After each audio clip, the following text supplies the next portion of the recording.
Care to Chat?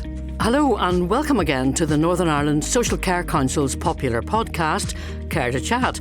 I'm Wendy Austin, and it's been my pleasure to host these podcasts, now in their fourth series, hearing the stories of social workers, of social care practitioners and those who are their service users, and to hear of the work itself from domiciliary care to probation, early years to end of life, and the constant improvements and adjustments as change is implemented in health and social care here. It's been a real education for me, and I hope an interesting listen and a useful tool for you. In this episode, we get in on the conversation about the future of home care. It's a really hot topic right now, with our Northern Ireland population ageing, requiring more complex care in the community, and more families facing the reality of a loved one requiring care. At the same time, our health and social care system is transforming through the Department of Health's Reset Plan, moving to a neighbourhood model of care, which will mean shifting services from hospitals to local communities, with social care, in particular home care, or what used to be domiciliary care, becoming a vital vehicle for this change. A move towards personalised, person-centred, tech-enabled support at home. It sounds futuristic, doesn't it? But actually, many say it is already happening. In so many of our Care to Chat episodes, we've heard how social care practitioners are the beating heart of the sector. We'll hear from them today, from innovators and thought leaders, all experts along the care continuum, and all focused on working together to improve home care for everyone. So around the table, Linda Chapman, Home Care Supervisor with the Southern Health and Social Care Trust, Katrina Ferran, Home Care Manager with the Southern Health and Social Care Trust, Paul Rooney of the Social Care Council, and Ryan Williams, who's CEO of Connected Health.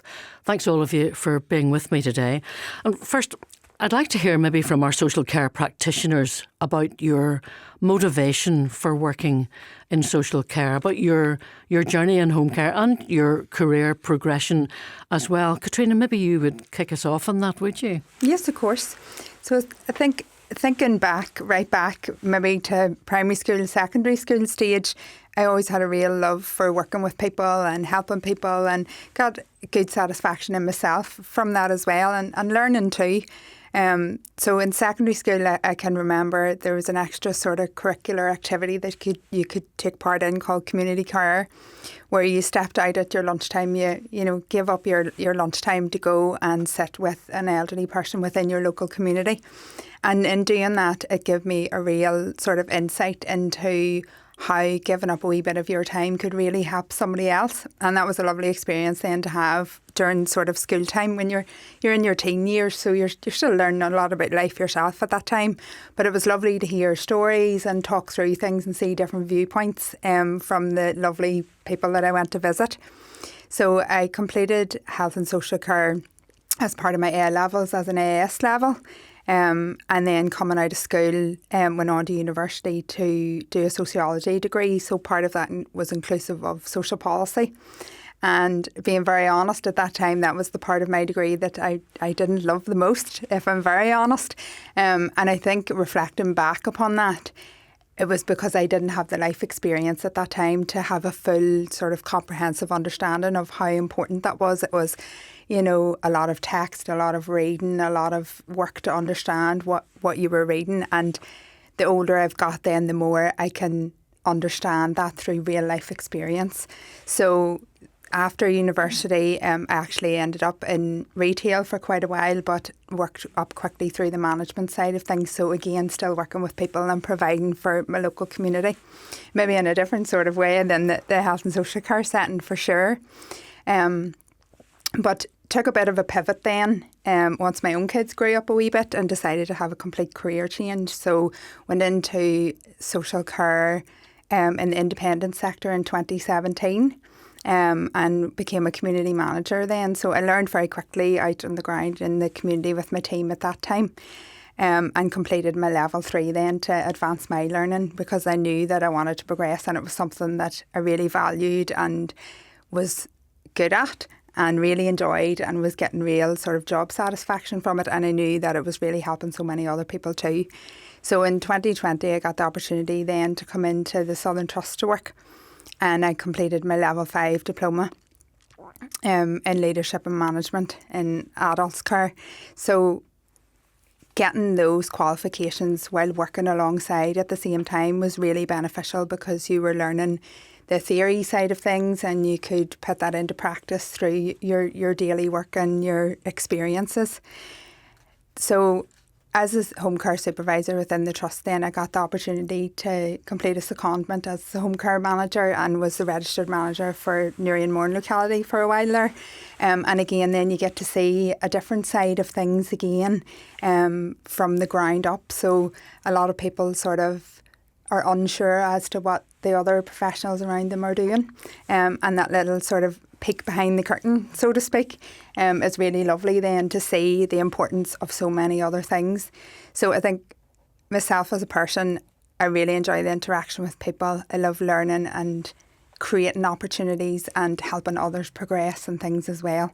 And I have been very grateful to have that opportunity and to advance both my career, but also to help so many more people and be involved with so much more change and innovative, creative thinking for the future for our community and for social care in general. That's very good to hear, and there's more change to come as well. Yes, indeed. Linda, what about you? Did you have a similar route or a different way in? Yeah, so when I had left school, all my friends were either doing nursing or they were going on to, do childcare. Really was a big thing back at that stage. So I wasn't sure what I wanted to do. Like most 16-year-olds, wasn't really sure. Knew I wanted to go down the sports route. So I had done my A-levels in sports science and anatomy studies, with the hope to go on and do physiotherapy.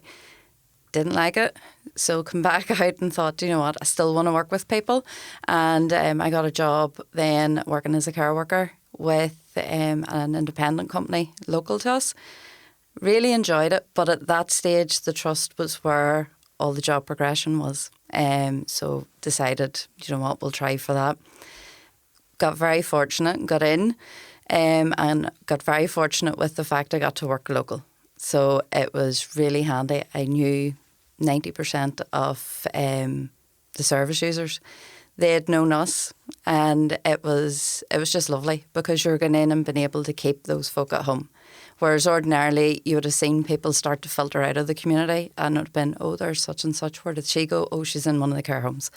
So it was nice just to be able to keep them there for as long as possible and have a bit of crack with them. You see, just actually getting to know some of our service users, I got some really interesting ones and some really interesting stories, where maybe now with the times and stuff, people don't have the time to sit and actually get that, unfortunately, but I really, really enjoyed it. So then stayed there for a good while, had my family, was able to have a work-life balance there, which was great.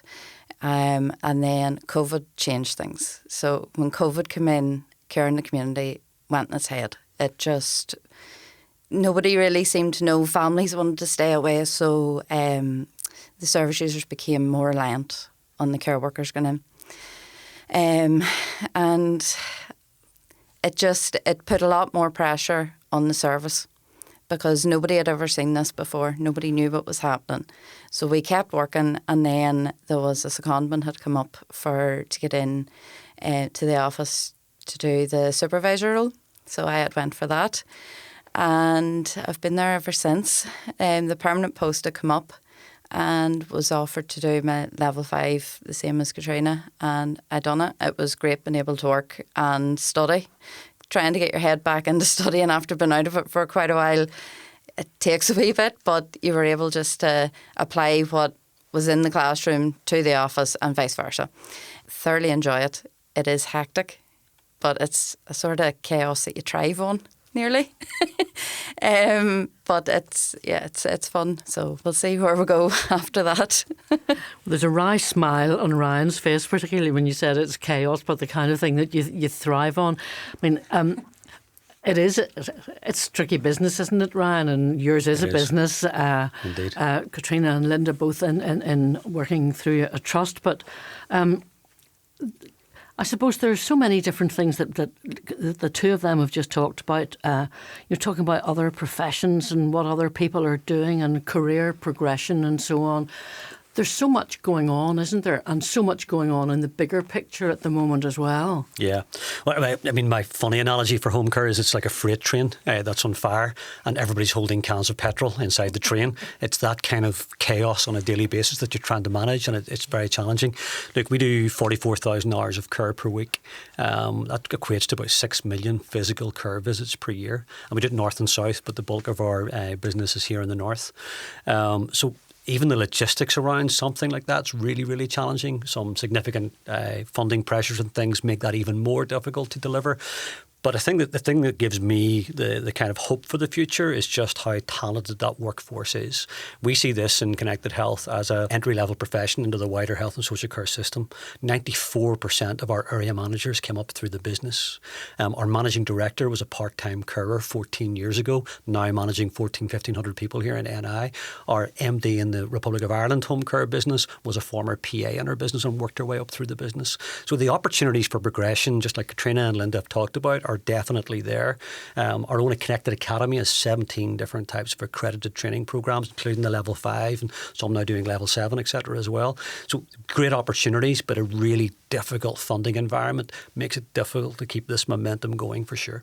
Let me just pull you back a bit to the career progression on the professional side of it, because I've been doing these podcasts now for about 3 years, maybe 4. In fact, the very first ones that we did were during one of the COVID years, and then we've kind of done more since then. But there's been a kind of gentle but determined push to make people aware of the fact that this is a profession, that it's not somebody just coming in as a home help and doing the odd wee thing and making a cup of tea. We now refer quite correctly to social care professionals, practitioners.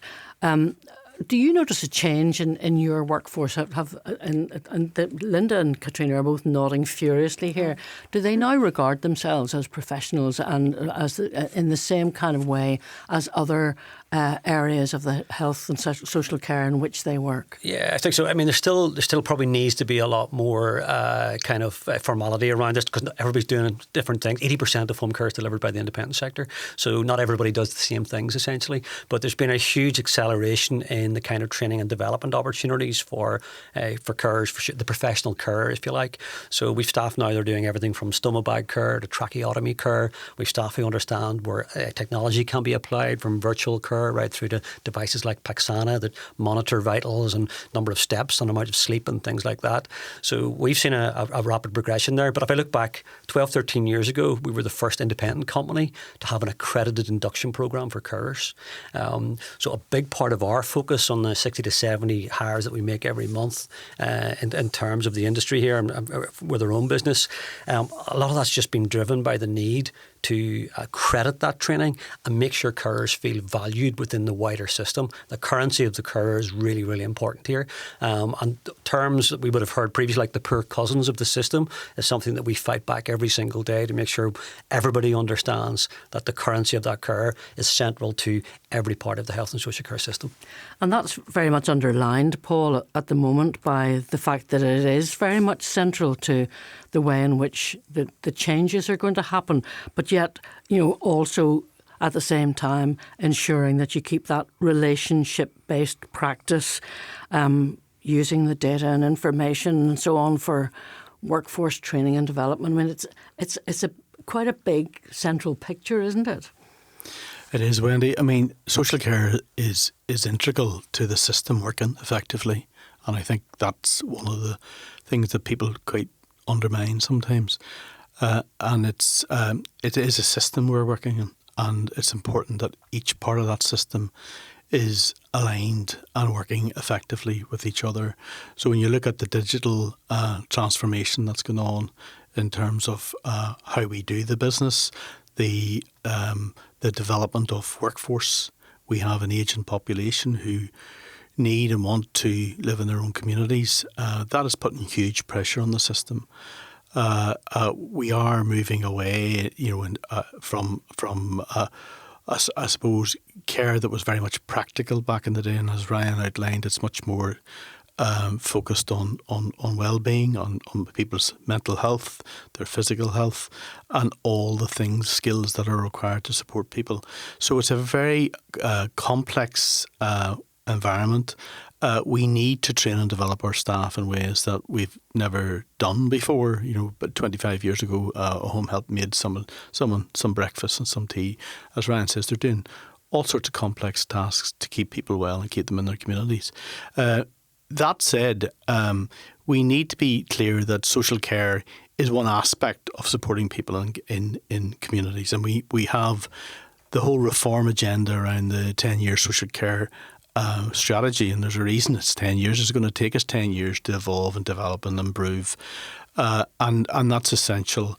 We're working in a really difficult climate at the minute in relation to resources right across the system. So back to my point about alignment, it's really, really important that services evolve and develop and connect better with each other.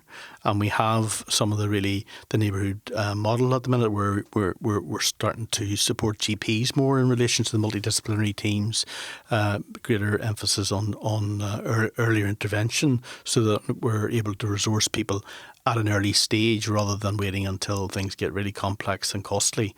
So there are a lot of real big challenges for the workforce going forward, not least workforce, because I was reading last week that there are more deaths now than there are births. So that if you do the maths around that, that's really, really huge implications for the future. Never mind attracting the right people into social care, which is certainly our business in the Social Care Council, and developing those people to the right skill level and proportionate to their role. So it is a very challenging environment.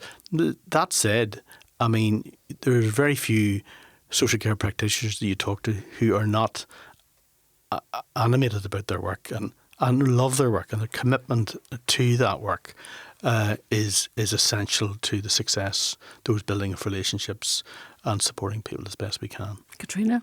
Yeah, and just coming in off the back of that, we've found, and rightly so, there is a huge appetite from our, social care workforce, and that recognition building, and off the back of, as we've mentioned a couple of times, there's sort of the changing landscape of post-COVID, that the recognition is there more now, and the wider general public have a better understanding, which is brilliant and testament to what the carers do. And a lot of the times we would have heard, but I'm just a carer, and we would very much be straight in off the back of that saying, no one's just a carer. Look at what you do, on a daily basis for people. And the recognition for that is fantastic. And as I say, the appetite is there. They want to be recognised as professionals and as part of that wider multidisciplinary team. And there has definitely been leaps and strides forward with that, and there's certainly more work to do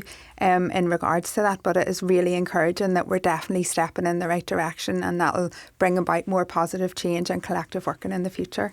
I mean, we've heard from Ryan and from Paul, in fact from all of you really, about the changes that have taken place, from the making a cup of tea and a slice of toast maybe to the way that things are now. How are you dealing in your trust with that, with those new challenges, medicine management, social support, specialist skills and so on as well?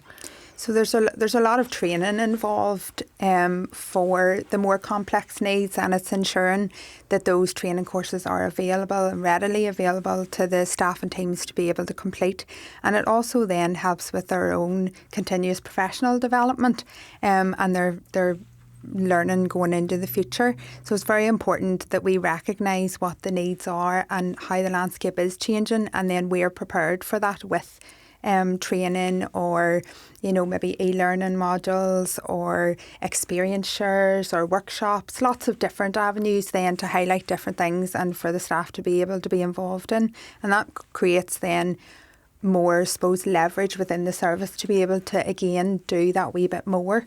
And we're always striving to do as much as we can, but obviously in a safe manner and still being able to provide that quality of service, because we know we can't, disregard the fact that demand is hugely outweighing supply, but it's thinking creatively and working with what we have, and that's what we're doing on a daily basis, as Linda mentioned before and others. It is challenging, it is chaotic, but we do thrive on that, and we always want to better advance and the same for everybody else. Yeah, I mean, just as you're talking there, one of the things that we felt was really important in the Social Care Council and with the Department of Health was around developing a clear care and practice framework, so that when someone is interested in a career in social care, they can look at that and see, is this right for me? And that's from your entry level right through to leadership and management role. And the care and practice framework, we're now moving that to align with children's services as well, because there's as much complexity in social care with children as there is with adults. So it's essential that we, in order to attract the best staff and practitioners into the system, that we support and develop them effectively. And the two parts of the qualification framework talks about that continuous learning. And, when you start to look at what our social care practitioners are doing and the skills and knowledge and expertise and theoretical underpinnings that they need to know, it's huge. It's ongoing. It's continuous all the way through your career. So having a framework that supports staff in the system is really, really important. And that's about raising standards around education and the skills required to carry out a lot of the tasks. So it also clearly outlines that when you develop your workforce, they want to continue to be part of that workforce. And we've had a lot of work to do over the years around changing how social care is perceived in our society, and that's right across the world. And we have as much work to do with other professionals to gain that respect and value, because really social care is the eyes and ears of the system, and it's often an early alert around when things go wrong. So it is back to that alignment. It's really, really important, and it's really important to train and support your staff and develop them to keep them connected with what they need to know. So the bigger picture at the moment, and it's a really bigger picture, isn't it? With this whole change, the reset, neighbourhood model with home care as a really crucial part, because without it, it isn't going to work, Ryan, is it? No, I think not. I mean, I like the vision behind the neighbourhood approach and the strategy. That vision sounds right, sounds appropriate. It's very like stuff we did many moons ago with things like the New Opportunities Fund and some of the lottery money and healthy living centres and things like that. But I do think there's also some day-to-day stuff where we could improve things massively very quickly. A really simple example, those 5.5-6 million visits we do every year in connected health, we don't collect any data. We still have manual sign in and sign out sheets in terms of how our carers go into a house and leave a house. But all the data and information around, is that older person, did they drink enough water? How many steps did they take yesterday? Is there any escalation to go anywhere else? What does a district nurse do that maybe our carers could potentially do going into the future? Very difficult to recruit district nurses. They do a fantastic job.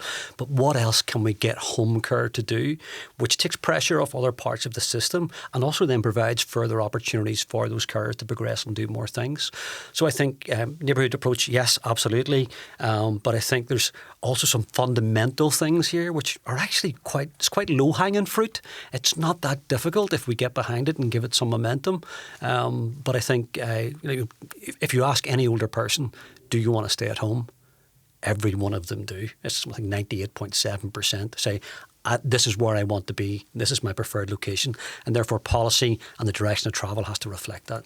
Let me just pick you up on the data thing, because that's enormously important, isn't it? And as you say, if there were a different way of it working, you would have all of that data and then be able to put it to good use.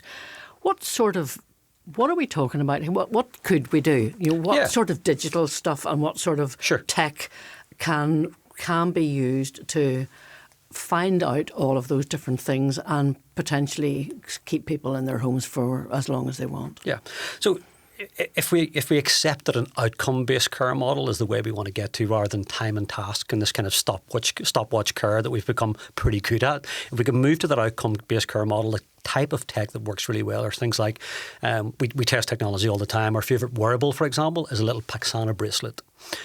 Very discreet, looks a little bit like a Fitbit, and it does a number of things really well. How long did the older person sleep? How much have they walked around that particular day, that particular week, that particular month? There's a panic button if you fall, etc., and things like that as well. It also lets us know maybe somebody with mild dementia if they leave the house, so it's geofenced. So again, an additional layer of security.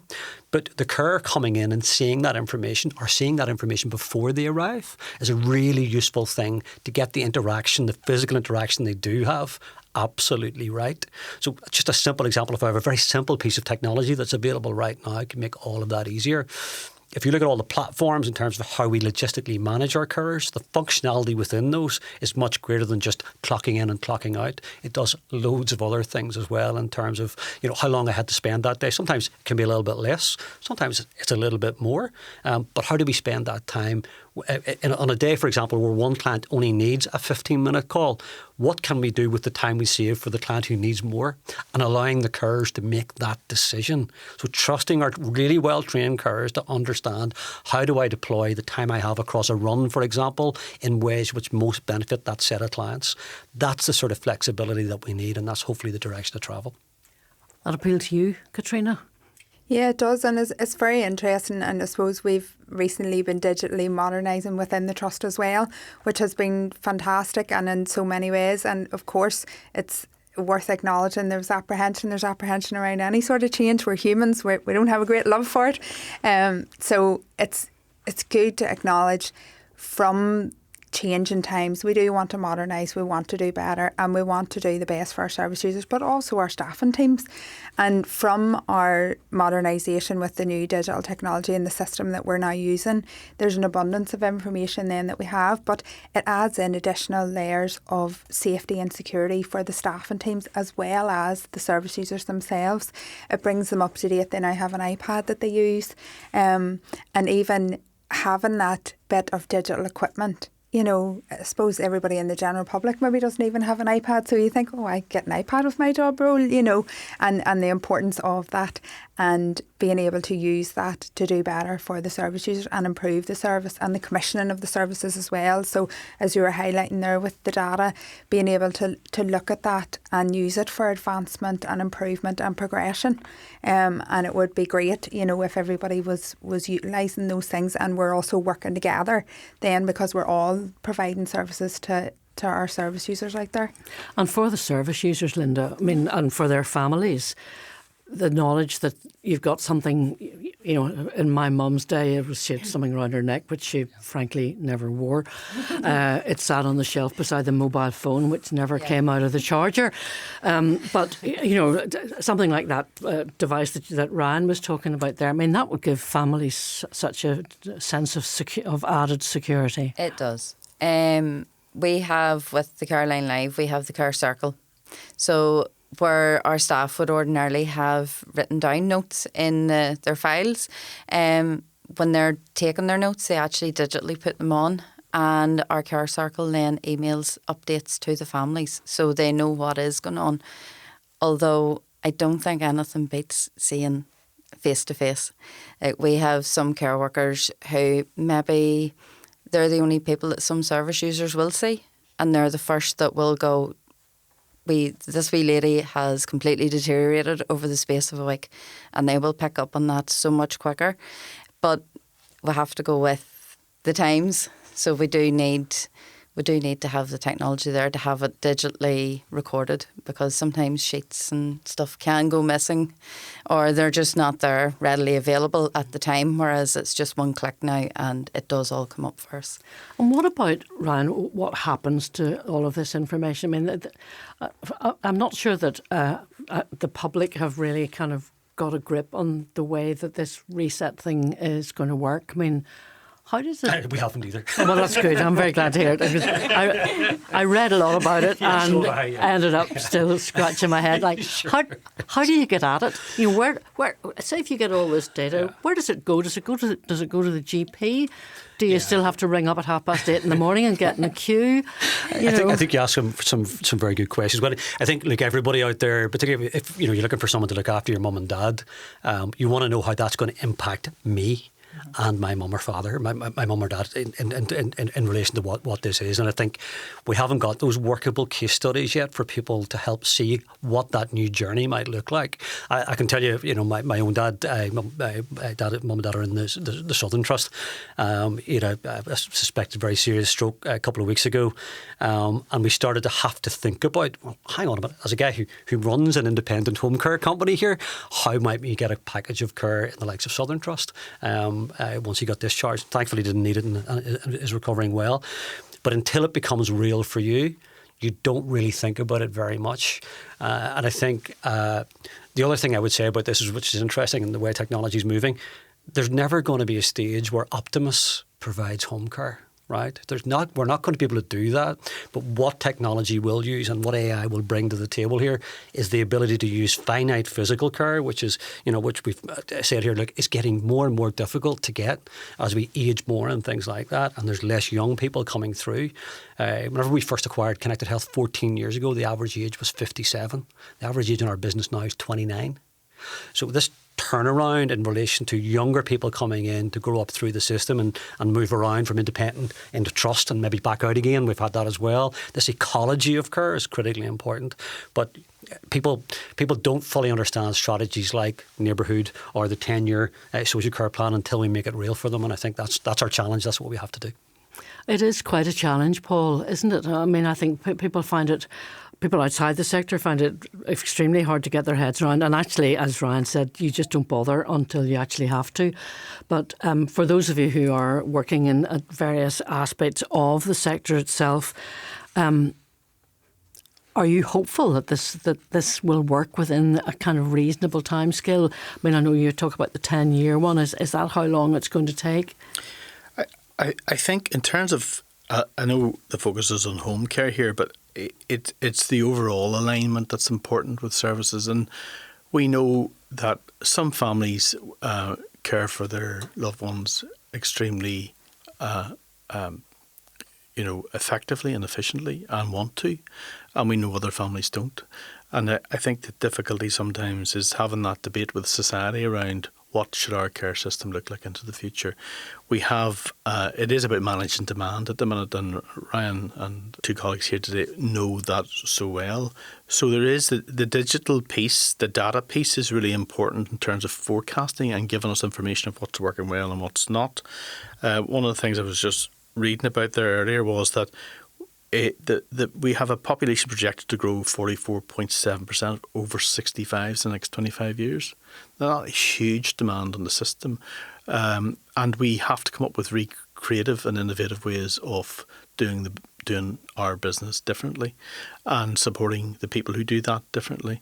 So I think the various strategies that are in the whole reform agenda is important about that. The Balboa, we're still trying to debate that in Northern Ireland. I mean, there are things that should be moving faster than they are. But when you're looking at direct care, families do have very high expectations of what's required. If you're working in a trust, for example, there is finance resources around that. The need to continue to review care packages because you've got one doesn't mean you may always have one. Obviously, if you have long-term palliative care needs or increasing frailty, then you will require lots of support. But I think it's a joined-up piece around. Of course, 80% currently is the independent sector, but we have statutory voluntary sector. We need more creative community development opportunities for people. I mean, I go on a Thursday at the moment to Tai Chi, and most people around there are all people who've been socially prescribed by their GPs. So there's a greater emphasis of keeping people well, and that needs to not get lost. There will always be those people who need very intensive support to remain in their own homes. But we need to be looking at the broader picture of keeping people well, keeping their mental health well, supporting them in the local communities. And we all have a part to play in that. Often when you just look at the home care element, that in itself can never support our growing older population. So it's part of a very, very important part of the system, but it has to grow commensurate with other services in the system. And I think that's the challenge around how you do that. Yeah, I was just going to add to that. I mean, we're already 78% behind our demographics in terms of the capacity that we deliver. We're currently doing about 280,000 hours of home care per week, and it's already 8% behind the demographic, which is really it's striking to me. The number of hours, people also probably don't understand the size of home care, 27,000 professional carers, but there's about 140,000 informal caregivers in NI as well. So blending this together in a way that, as Paul outlines, that the team works together, or the ecology works together to provide support at various times and as we age differently. So can we have virtual care, for example, for somebody who doesn't need a physical care package? Is it just a check-in to say, Mary, how are you doing today? Have you taken your medication today? Okay. Any issues or problems? That conversation might be enough at a certain point in time. Right up to hospital at home. So how do carers record vital stats, for example, of blood pressure and heart, communicating that up into the system with all the technology that we have. And it's proven technology. It's clinical grade technology. All those opportunities exist. But people underestimate the size of the workforce here and the potential it actually has. Indeed, when they work, Ryan, I mean, I was involved not that long ago with critical care pathways, and I spoke to one woman who literally yo-yoed in and out of hospital due to the complexity of her health, with really significant infections. When she would go into hospital, her care package was set down. She would spend weeks and weeks, maybe several times a year, and through having an iPad that she could monitor her early deterioration, completely transformed her care, but also prevented her going into hospital as many times as she was. So she was able to detect very early on any sort of hint of infection. A team came out and blasted her full of antibiotics that kept her at home. So technology plays a really, really important part, and the whole transformation, the digital transformation is happening in the system, so it's important to encompass is still rolling out. There's always learning from these systems and processes, of course, but it is about alignment. It has to be about alignment and good information coming back that actually informs us how to do the job better. Well, we have listeners who are already working in social care or maybe thinking of a career in care. Could I just end with each of you maybe sharing with them one of your hopes for the future of home care? So it's a bit of a challenge for the last one to go, because then everybody else will already have pinched yours. But so no pressure. So Linda, let me start with you. Anybody that's looking to go into it, I would tell them to give it a go. It's not for everyone, but there will be the small minority that it is. It takes a very special person and very special people to want to actually keep people at home and to actually get to know people. Maybe be the person that somebody sees once a day, maybe 4 times a day, because they're not seeing anyone else. It's supporting people living at home and keeping them at home as best as is humanly possible. I'm a firm believer, and I am home care to the backbone. I think that the way forward to keep the whole health system in the right place where it needs to be is for home care to be on sort of maybe on more of a plinth, really, shall we say, because there's so much pressure on them. It's a good job, and there's plenty of job prospects. There's plenty of training. It's a really good job. Katrina, what about you? What would one of your hopes be for the future of home care? I would like to say, don't let fear stop you. So that old saying, feel the fear and do it anyway, and in a couple of respects. So as I'd mentioned at the beginning about my own journey, so health and social care wasn't my initial path, but it was sort of embedded there within my education and a bit of experience. So don't be afraid at any age to take that pivot and make a change, because it could be so worthwhile for you as a person and so worthwhile for those people that you're going to go and you're going to provide services or support to, or whatever that may look like. So feel the fear in that respect. I think also for the general public out there, I think it's important to recognise and educate ourselves. As has been mentioned, you don't think of these things until you have to think of it. And I think being proactive and looking at things for the future, for your more elderly relatives or somebody that maybe you envisage may need support, or again, you know, nobody within the family may need any of that at the moment. However, that doesn't mean that they never will. So I think it's important to get that education piece there too, and to actively maybe find out, and we all have a part to play too in highlighting that, and getting the word out there as well about appropriate services when they're appropriate, what that might look like. And they may not always need it. You know, home care mightn't be the best option, and it, you know, if you get a home care package, that may not be for life. You may, you know, rehab and improve, and you may no longer need it. So definitely feel the fear, but do it anyway. Thanks very much. Paul, what about you? I think the first thing that comes to mind at my stage in life is that I'm part of the next generation of those who require support and care, possibly. I'll sort you out with a package. Pardon? I'll sort you out with a package. I hope so. That's what he was hoping for.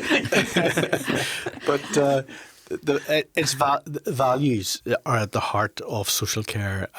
It's a wonderful career for people who want to work with people, and we can't underestimate the impact it has. And we need to get, I suppose, from a workforce perspective, I want to see our social care practitioners and workforce developed. There's so much delegation coming down from other professionals to this workforce. We need to look at how we best utilise them, as Ryan was saying, in the most effective way possible. And we need to respect them, and we need to support them to have a voice, because they're able to articulate the realities of care in the community. And that information is really valuable to policymakers and to people like me who are developing workforce knowledge. So they need a place at the table, don't they? Very much, you know, delegation's fine, but actually you want to be putting the information up there and sharpening your elbows and getting your own space. Ryan, what's your main hope for the future of home care, apart from appropriate funding? Yeah, I'm going to try and, because I obviously raise red flags about what we do all the time and things like that, but I think, look, we've made great progress in the last 10 years. And what I would say, where we have sustainable mutual respect, we make progress. And where we forget that basic principle, we don't. And that's really where we are. There is no private, non-profit and public sector in this. There's just the ecology of home care. And I think it's a very challenging occupation, but is it more rewarding than hospitality and retail? I think it is. It's not for everybody, because you need to be addicted to that kind of chaos element within this, for sure. And that's what we all embrace every single day. But the rewards are immense. But if we can have that sustainable mutual respect from commissioners, from policy formers, and from all the various organisations that deliver this on the ground, we win. And when we don't have that, it's more challenging. Look, thanks to all of you very much indeed. Katrina, Ryan, Paul and Linda for joining us today. There's more information on the Northern Ireland Social Care Council website, where you'll also find all of our previous podcasts and indeed the upcoming ones. You get them whenever you get your normal podcasts as well, of course. Make sure you don't miss one by subscribing. It is free.